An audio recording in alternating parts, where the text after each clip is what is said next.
Hello everyone, welcome back to Webtech Tutorial. In today's video, I'm going to show you how to change profile picture on Patreon account.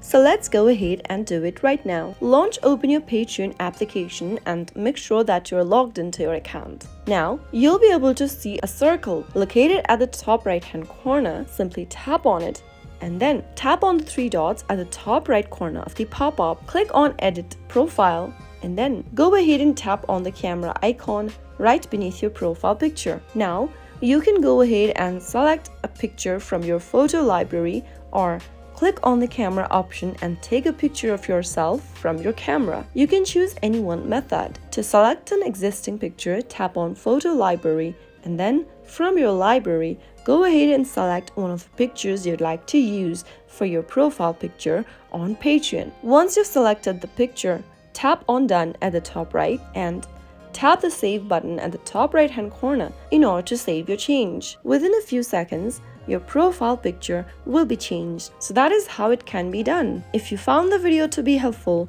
go ahead and give us a thumbs up. Don't forget to subscribe to the channel by hitting the subscribe button. Also press the bell icon so that you'll never miss another upcoming upload from us. I'll see you again in the next episode. Goodbye till then.